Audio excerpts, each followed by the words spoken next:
Assalamualaikum warahmatullahi wabarakatuh. Perkenalkan, kami dari kelompok 9 yang membahas tentang teori belajar konstruktivisme yang dikembangkan oleh Jean Piaget. Kemudian nama anggota kelompok kami yang pertama Firmansyah Priantara, saya sendiri.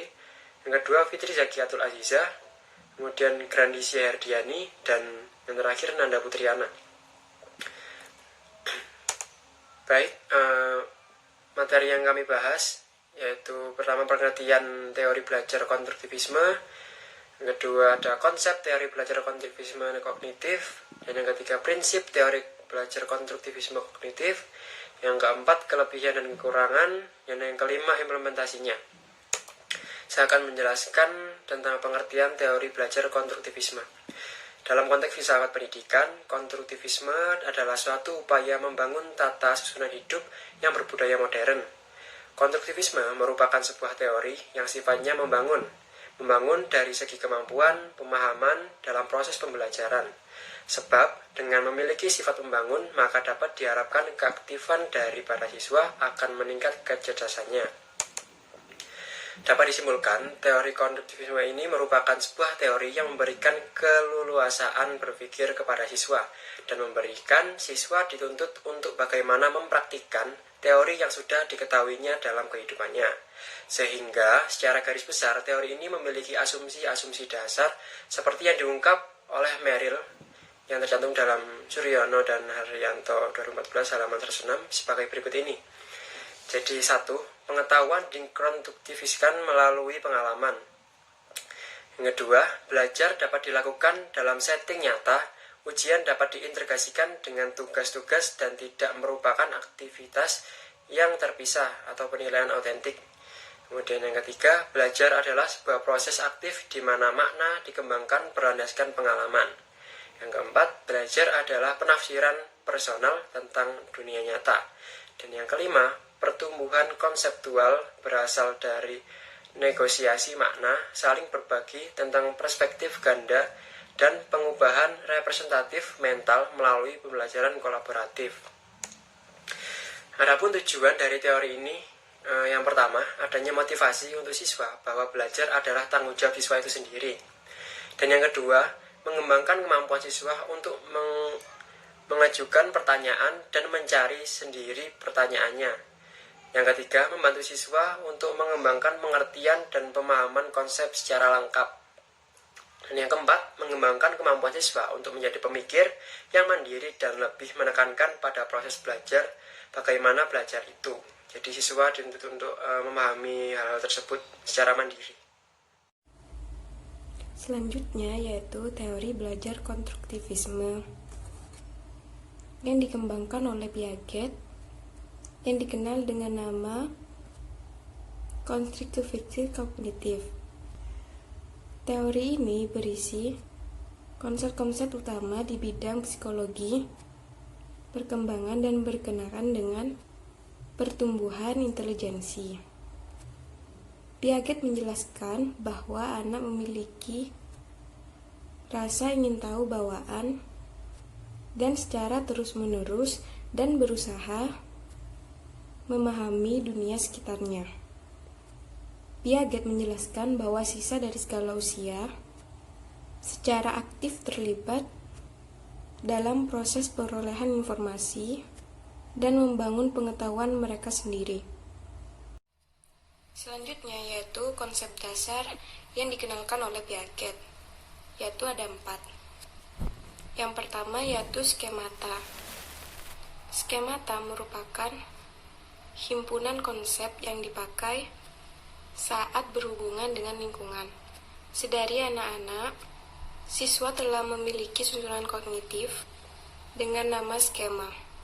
Skema ini ada karena adanya perubahan atau pengalaman yang terakumulasi dalam hidupnya.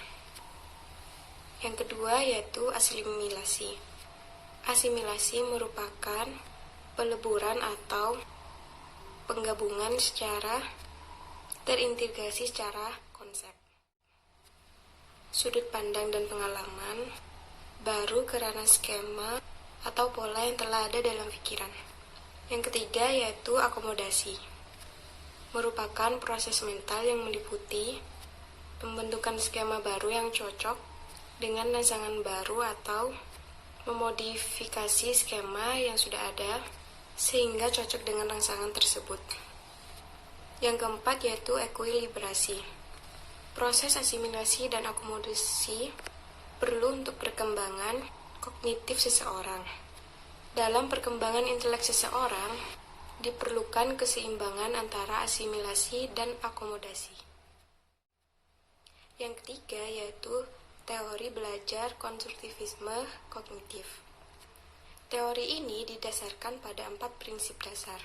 Yang pertama yaitu pembelajaran yang aktif dalam upaya pemahaman pengalaman. Yang kedua yaitu pemahaman bahwa belajar mengembangkan tergantung kepada apa yang mereka telah ketahui. Yang ketiga yaitu belajar membangun pemahaman dari catatan. Dan yang terakhir yaitu belajar adalah perubahan struktur pada mental seseorang. Selanjutnya, kelebihan dan kekurangan teori konstruktivisme. Kelebihan teori konstruktivisme yang pertama, membantu siswa untuk mengembangkan pengertian dan pemahaman konsep secara lengkap dan mengembangkan kemampuan siswa untuk menjadi pemikir yang mandiri. Dalam teori ini, siswa mencari sendiri arti dari apa yang mereka pelajari dan memahami konsep ataupun ide-ide baru dengan kerangka berpikir yang telah mereka miliki, sehingga siswa mampu mengembangkan kemampuan berpikir secara mandiri. Selanjutnya, nomor 2, memberikan kesempatan siswa untuk berpikir tentang pengalamannya. Pada teori ini beranggapan bahwa siswa mengonstruksikan keyakinan dan pemahaman mereka berdasarkan pengalaman yang telah mereka alami. Hal ini dapat mendorong siswa untuk berpikir secara kreatif, imajinatif, dan mendorong refleksi tentang model dan teori, serta mengenalkan gagasan pada saat yang tepat. Selanjutnya nomor 3, memberikan kesempatan kepada siswa untuk mencoba gagasan baru.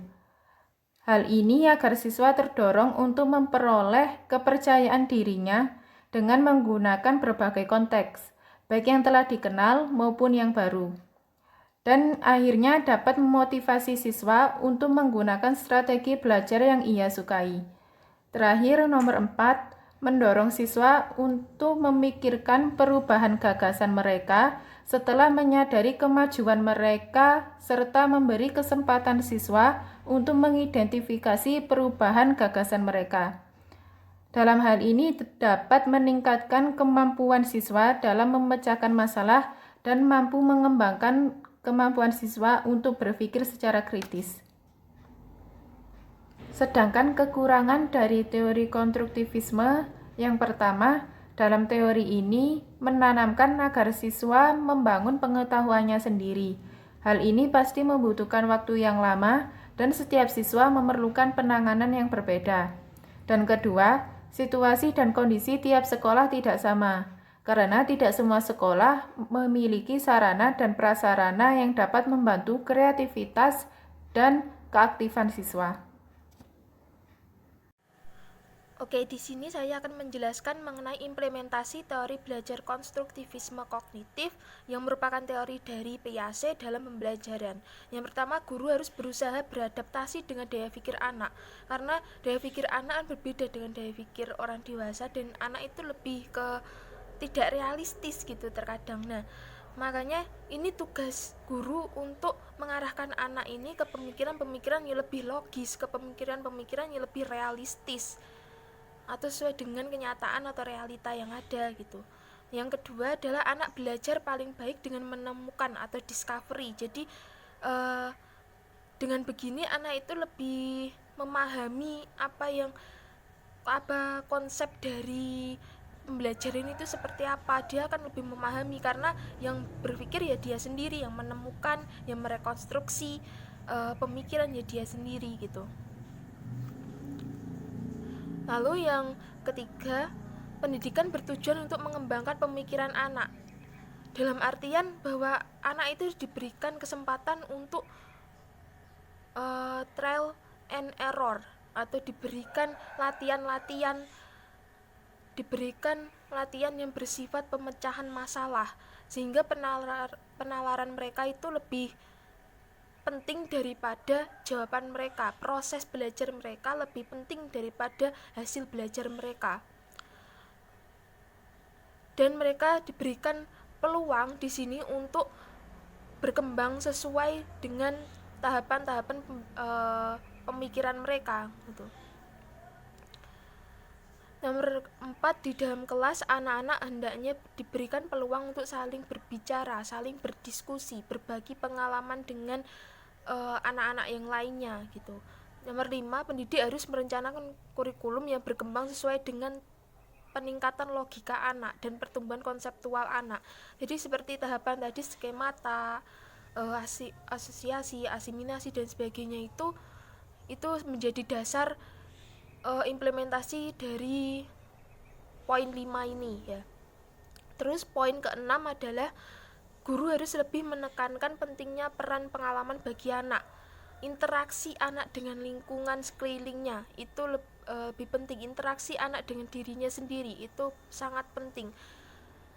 Lalu yang ke-7, penerapan metode quantum learning. Menurut saya ini cocok karena quantum learning ini lebih ke pendekatan pribadi, lebih karakteristik individu itu lebih ditonjolkan.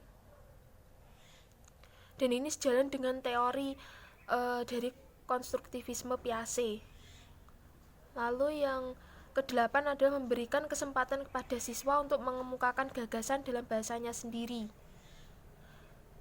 Jadi lebih menggunakan bahasa-bahasa yang sederhana, bahasa-bahasa keseharian. Jadi nggak usah yang terlalu muluk-muluk menggunakan bahasa ilmiah gitu.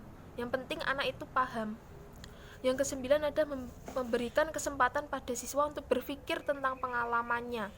Jadi apa sih yang ditemukan oleh anak, apa yang dia pahami oleh anak sehingga bisa direkonstruksi. Dia bisa merekonstruksi pemikirannya sendiri jadi lebih kreatif dan imajinatif. Oke, sekian presentasi dari kelompok 9 mengenai teori konstruktivisme kognitif yang merupakan hasil pemikiran dari Jean Piaget. Oke, wassalamualaikum warahmatullahi wabarakatuh.